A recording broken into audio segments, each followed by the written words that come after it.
बिस्मिल्लाहिर्रहमानिर्रहीम। अस्सलाम वालेकुम डियर व्यूअर्स। आज के लाइव सेशन में मैं आप सबको खुशामदीद कहता हूँ। Today is 17 February 2022 and it is Thursday. आज की अगर हम लोग मार्केट की बात करें तो मार्केट की जो पोजीशन चल रही है फ़िलहाल ये काफ़ी मूविंग एवरेजेस पर लगे हुए हैं। इसको फ़िलहाल हम लोग रिमूव कर लेते हैं।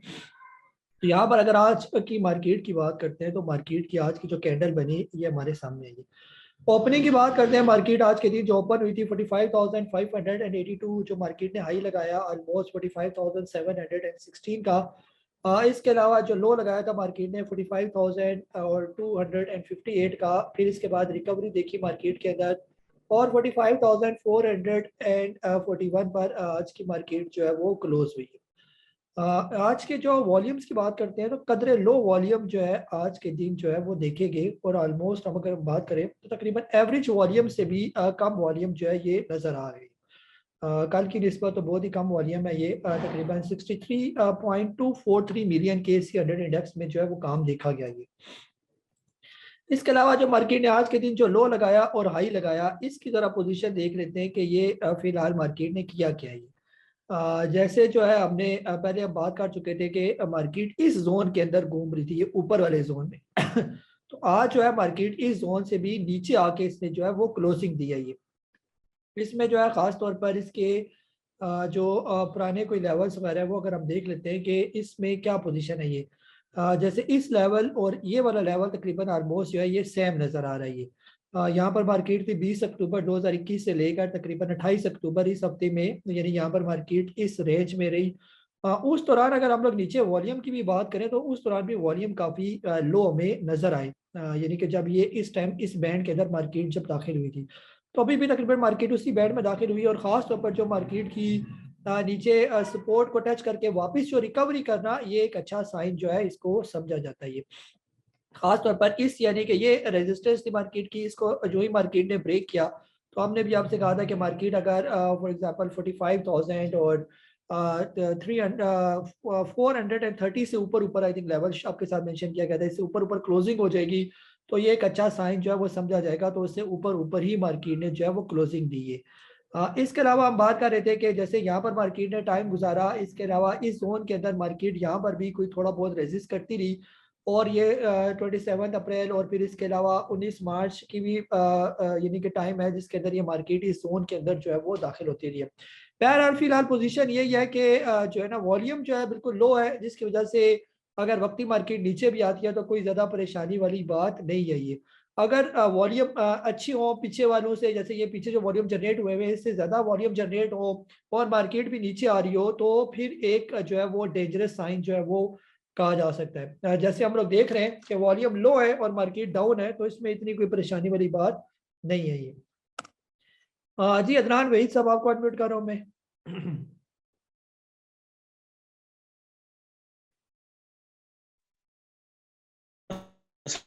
वालेकुम जी, क्या हाल है काजी साहब, खैरियत से? जी अच्छा वालेकुम। काजी साहब, आपके टेबल के मुताबिक चीज़ों के रेट आगे जो आपने पहले लिख के दिए थे कि इस पे सेल कर दें और बाय बैक फिर इन्हीं रेट्स पे करें, जैसे PSX है ये भी इसी तरह।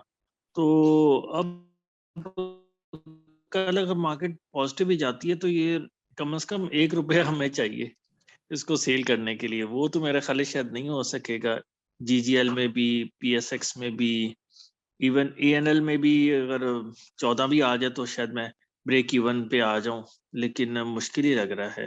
तो क्या करें, होल्ड ही रखें इन तीनों आइटम्स को?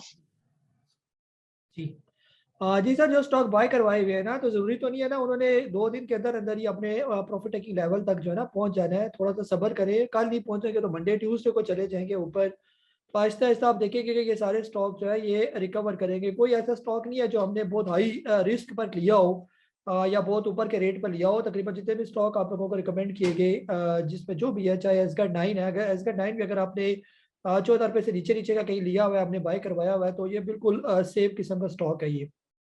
अगर इसके अलावा ट्रीट आपने लिया हुआ है 40 से नीचे नीचे तो बिल्कुल सेफ है, इसकी कोई टेंशन परेशानी करने की जरूरत जो है वो आपको नहीं होनी चाहिए ये। जी फारूक शिदार साहब आपको अनम्यूट कर रहा हूँ मैं। अस्सलाम वालेकुम। वालेकुम अस्सलाम। अस्सलाम वालेकुम। जी जी सर।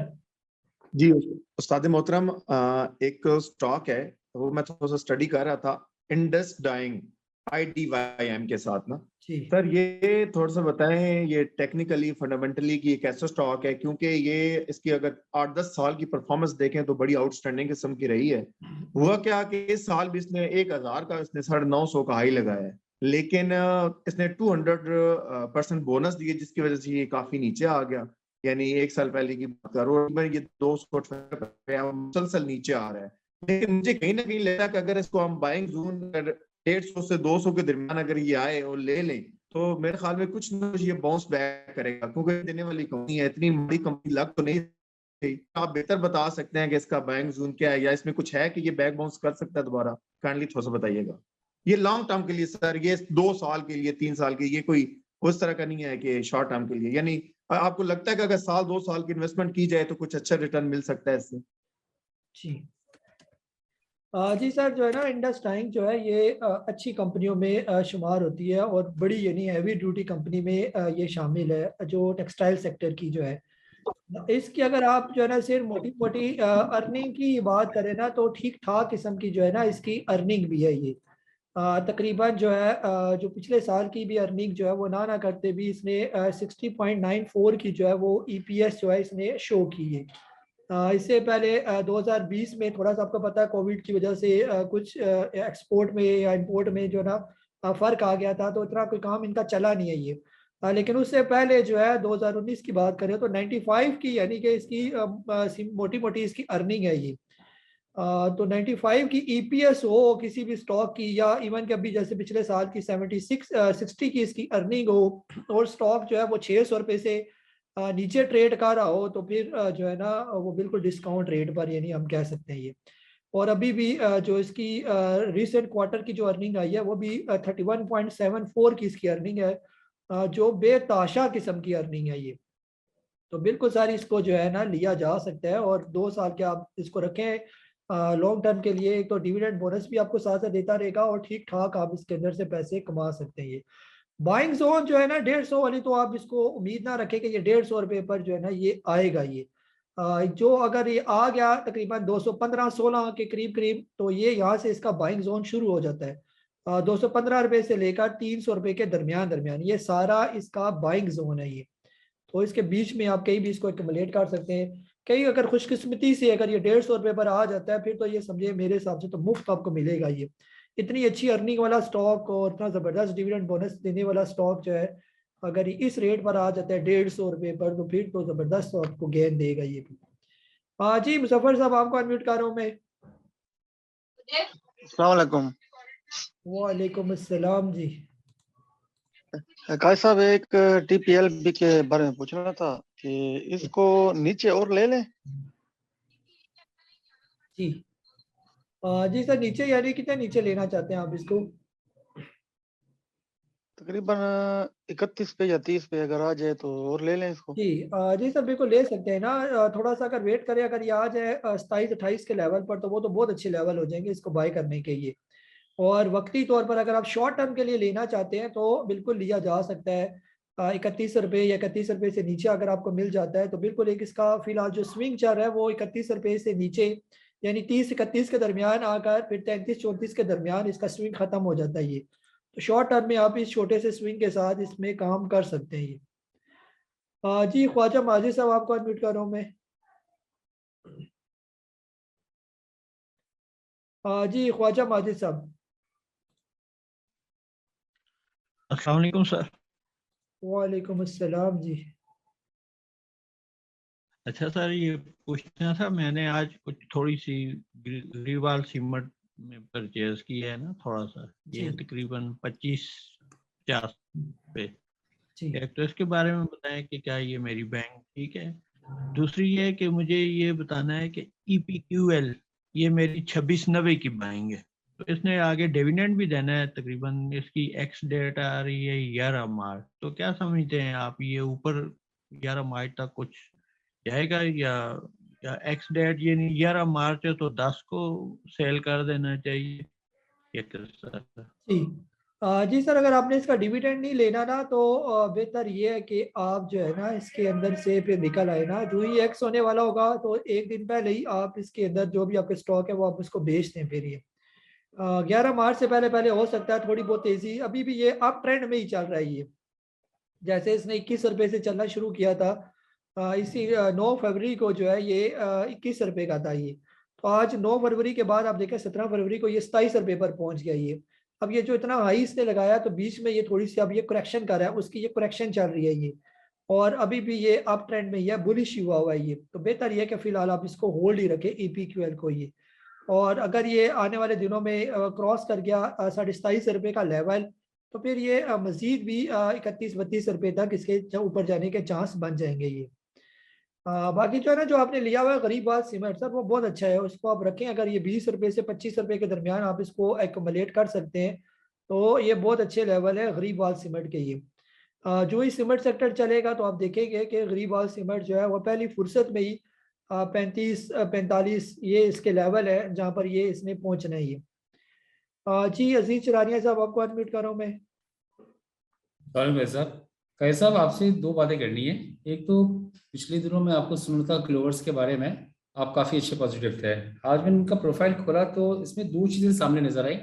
एक तो क्लोवर्स पहले जो थी वो हेस्कॉट वालों की कंपनी थी, सलीम भट्ट वालों की, तो जो मैंने सुना है, मुझे I am not confirm, but आज जो मैंने इसको खोल के देखा तो शायद ये कंपनी जो है सलीम चामड़िया ग्रुप ने इसको परचेज कर ली है, एंड न्यू CEO चेयरमैन जो है ये है सलीम चामड़िया फैमिली। तो सर ये पूछना था कि इन्होंने ये कहा है कि 22 या 24 फरवरी को इन्होंने मीटिंग कॉल की है और ये अपने फाइनेंशियल और बाकी रिजल्ट्स वगैरह जो भी है वो इसके अंदर पब्लिक करेंगे, स्टॉक को देंगे। राइट नाउ इसके शेयर का प्राइस है 22 रुपीज और ये काफी ऊपर से नीचे आया हुआ है और ग्रुप भी इसका चेंज हो गया है। तो आप क्या कहते हैं कि पहले इनका रिजल्ट वगैरह देख लें, ये स्टॉक के अंदर दे देते हैं, उसके बाद इसकी परचेजिंग ज्यादा बेहतर है, या अगर इस प्राइस पे लिया जाए समवेयर 22 तो ये भी रिजनेबल लिया जा सकता है, क्योंकि कंपनी टोटली चेंज हो गई है, पुराने ग्रुप से निकल के नए लोगों के पास आई है। नंबर 1। नंबर 2 सर, WTL के ऊपर आप काफी दिनों से, मैं आपका जूम डायरेक्ट सेशन अटेंड नहीं कर रहा हूँ, बट मैं सोने से पहले आपका पूरा प्रोग्राम देखकर सोता हूँ, ये मेरी एक इबादत बन गई है। तो सिनर्जी सर, WTL के बारे में आपने बड़ी अच्छी वर्किंग अपनी बताई है और आपने बताया कि इसका जो भी ड्राइवर है तकरीबन 7 अरब की इसके अंदर इसने अपनी इन्वेस्टमेंट की हुई अप्रोक्सीमेट आगे पीछे। सर एक और पेनी स्टॉक है, अच्छा WTL के जो है 97-98% शेयर्स मार्केट के अंदर हैं, जैसे TRG की पोजीशन है। एक और सर पेनी शेयर है सिनर्जी, ठीक है, 6 रुपए का। इसका मुझे मालूम करना है क्या इसकी कोई आप जिस तरह से WTL का आपने पूरी रिसर्च बताई कि इतने % किसी ने इसको होल्ड किया हुआ है अपने पास, तो ये किसी वक्त चल सकता है, जबकि सर सिनर्जी ओनली 30% शेयर इनके मार्केट में 70% कंपनी के पास है। डू यू थिंक कि ये भी पेनी शेयर जो है कभी चलेगा, या इसके अंदर एक अच्छी, मैंने बहुत बड़ी क्वांटिटी लेकर रखी हुई है, ह्यूज क्वांटिटी, और उसके अंदर थोड़ा सा मुझे नुकसान भी हुआ है तकरीबन 1.5 रुपए का, लेकिन मुझे पता है 1.5 रुपए का नुकसान इतना बड़ा नहीं है, अगर एक आधा लॉक लग गया तो सारे हिसाब किताब बराबर हो जाएंगे। तो इसको चलने में टाइम लगेगा या ये बस यूं ही रहता रहेगा? जी जी जी सर, जो सबसे पहला सवाल है ना क्लोवर से रिलेटेड, जैसे आपने बताया कि क्लोवर की मैनेजमेंट चेंज हो रही है, और अगर ये वाकई चेंज हो जाएगी तो फिर तो ये बिल्कुल डिफॉल्टर से भी निकल जाएगा। हो चुकी है, हो चुकी। अच्छा, डिफॉल्टर से निकल आई है ये? डिफॉल्टर से भी नहीं निकली। 22 फरवरी को या 24 फरवरी को, मुझे डेट याद नहीं है, उन्होंने अपनी फाइनेंशियल मीटिंग और मीटिंग कॉल की हुई है, तो डेफिनेटली उसके बाद जाके वो स्टॉक के अंदर अपने चीजें जमा कराएंगे। जी हाँ बिल्कुल सर, अगर वो अनाउंस कर देते हैं और वो डिफॉल्टर से भी निकल आते हैं फिर तो इसको लेने में कोई हर्ज नहीं है, फिर तो फौरन आप इसको जो है ना एकोमुलेट करें, बल्कि पहले थोड़े एकोमुलेट करें, क्योंकि अगर ये वाकई ऐसा हो जाएगा होगा भी, क्योंकि कंपनी बहुत अच्छी है ये। और पहले आपकी बात बिल्कुल सही है, वो जो एस्कोल का जो रोला वगैरह चल रहा था, जो उन्होंने फ्रॉड किया एस्कोल के अंदर, वही मैनेजमेंट इसके अंदर भी काफ़ी उनके स्टॉक्स थे क्लोवर के अंदर ये, और जिसकी वजह से जब उन्होंने इस पर भी हाथ उठाया तो ये भी डिफॉल्टर लिस्ट में जो है वो शामिल होगी ये। अदरवाइज जैसे कल भी मैंने इस पर बात की थी कि ये ऐसा स्टॉक है जो अपनी हिस्ट्री में 40 रुपए से कभी नीचे आया ही कोई नहीं है ये, फर्स्ट टाइम ये 20-22 रुपए पर जो है ये ट्रेड कर रहा है ये। और जैसे मैंने कहा था कि अगर ये आ जाती है इसकी न्यूज़ जैसे अभी तो बोर्ड मीटिंग की डेट आ गई और जो ही डिफॉल्टर की भी न्यूज़ करीब आ जाएगी कि ये डिफॉल्टर से निकलने वाला है, तो उससे पहले ये लॉक टू लॉक जाना शुरू हो जाएगा ये, क्योंकि एक तो उसका फ्री फ्लोट बहुत कम है और ये है भी चंद लोगों के पास, मखसूस लोगों के पास है ये इसका स्टॉक ये। फिर तो ये दोबारा अपने हाइस को 50% फ्री फ्लोट है इसका। लेकिन जो मैक्सिमम स्टॉक आप देखें ना, इसका ट्रेड ही नहीं करता, 50%। इसका वॉल्यूम ही नहीं होता ये। आप देखें ना, इसका वॉल्यूम चेक करें, ना होने के बराबर इसका वॉल्यूम होता है ये। और वो जो है ना, जब उनको उठाना इसके लिए कोई इतनी मुश्किल बात कोई नहीं, कई लोगों ने तो उसको छोड़ दिया और उन्होंने नीचे के लेवल पर भी उनसे पिक कर लिया इस क्लोवर को ये, और वो फिर इसको लेके चले जाएंगे ये। और दूसरी जो चीज़ है सिनर्जी की, सर सिनर्जी जो है वो भी एज अ इन्वेस्टमेंट वाला स्टॉक है। नॉर्मल रेट उसका जो है अच्छे हालात में 10 रुपये या 10-12 रुपये इसका रेट होना चाहिए, जो आम जब मार्केट बेहतर होती है ये। जैसे अगर हम कहते हैं कि जी मार्केट 50,000 के लेवल को क्रॉस करेगी, अच्छे लेवल पर मार्केट पहुंचेगी, तो उस वक्त सिनर्जी का जो है ना कम से कम रेट भी 10-12 रुपये का रेट होगा ये। तो अगर ये 5-6 रुपये से 10-12 रुपये पर भी चली जाती है तो 80-90% जो है इसके अंदर इजाफा है ये। फिर कहीं आगे अगर ये 10-12 के लेवल को ब्रेक करेगी तो फिर कहीं आगे इसके चांस हो गए 24-25 के लेवल। तो ये वक्त के साथ साथ ये भी इसके अंदर चांस तो है ऊपर जाने के। ये इसको जो है ना, अगर हम लोग इसके वॉल्यूम्स की बात करते हैं, सिनर्जी के अंदर जो बड़ा प्लेयर है वो कितना इंटरेस्टेड है, इसको हमें फिर वॉल्यूम स्टडी में जो है वो देखना पड़ेगा कि क्या पोजीशन चल रही है। जैसे यहाँ पर ये सिनर्जी का ही पूरी जिंदगी का चार्ट आपके सामने जो है ना ये खुला हुआ है। ये नॉर्मल रेट की जो हम लोग बात करते हैं ना, तो नॉर्मल रेट इसका तकरीबन ये जो हाई इसने बनाए हुए हैं, यहाँ पर भी जो हाई बनाए हुए हैं, ये इसका नॉर्मल रेट है 11.29 रुपये। ये 11.5 रुपये आप इसको कर लीजिए। अब जो है इसको लेके जाना है, ये जो वॉल्यूम इसके अंदर जो जनरेट हुए थे जनवरी के पहले, यानी जो पहला क्वार्टर था और सेकंड क्वार्टर में जो इसके अंदर ठीक ठाक किस्म की बाइंग हुई 1.96 बिलियन, और इसके बाद 2.033 बिलियन का ये 6 महीने में इसके अंदर काम हुआ। ये आप इसको कैलकुलेट करें तकरीबन 4 बिलियन बनते हैं। अब 4 बिलियन से ये जो आगे टाइम गुजरा उसमें आप देखें कि इसके अंदर मुसलसल सेलिंग चल रही है। ये 4 बिलियन से तकरीबन 1.26 बिलियन निकल गया, 791 मिलियन निकल गया, और अभी तक भी इसके अंदर से ऐसा सा माल निकल रहा है, 359 मिलियन निकल गया ये। अब जो पीछे रह गया अगर वो इसके अंदर बरकरार रहता है तो उस बेस पर ये कहा तो जा सकता है कि इन फ्यूचर ये ऊपर ट्रेड करेगा, यानी ऊपर निकल जाएगा ये। लेकिन तब तक जब तक ये कम से कम ये रेड वॉल्यूम खत्म नहीं हो जाते और ग्रीन वॉल्यूम जनरेट होना शुरू नहीं हो जाते। मेरे ख्याल में तकरीबन ये 1, 2, 3 और 4, 5 6 महीने और इसके अंदर मौजूद हैं। उसके बाद हो सकता है आहिस्ता आहिस्ता फिर दोबारा इसको उठाने वाले आहिस्ता आहिस्ता करके फिर इसको उठाएंगे ये, यानी कि 5 वॉल्यूम के बाद जो है ना कोई चेंजिंग आती है। तो यहाँ पर जो एक वॉल्यूम है वो 3 महीने का वॉल्यूम है ये, आप इसको अंदाजा लगा लें कि ये अभी तीसरा क्वार्टर यदि इसका चल रहा है ये वाला, तो उसके बाद यानी कि टाइम लगेगा। और ये 10-12 रुपये पर ज्यादा की मैं इसलिए इसको नहीं कहता कि ये, मुझे लगता नहीं है कि ये ज्यादा ऊपर जाने वाला स्टॉक है ये। क्योंकि अगर ये ऊपर जाने वाला स्टॉक होता तो इसके अंदर जो ये जो हमने 4 बिलियन की बात की, ये ठीक ठाक हैवी किस्म की बाइंग इसके अंदर हमें देखने को मिलती है। उस तरह जिस तरह हम कहते हैं WTL के अंदर 7.7 बिलियन की बाइंग हुई है, उस तरह की ह्यूज बाइंग इसके अंदर फिलहाल नहीं हुई है, जिसकी वजह से ये 10-12 रुपये पर तो जा सकता है, 25-26 पर जाने के लिए अच्छी वॉल्यूम इसके अंदर होना जो है ना वो ज़रूरी है ये। ये था हमारा आज का लाइव सेशन। अपना बहुत सारा ख्याल रखें। मुझे काजी नबील को इजाज़त दें। अल्लाह हाफिज़।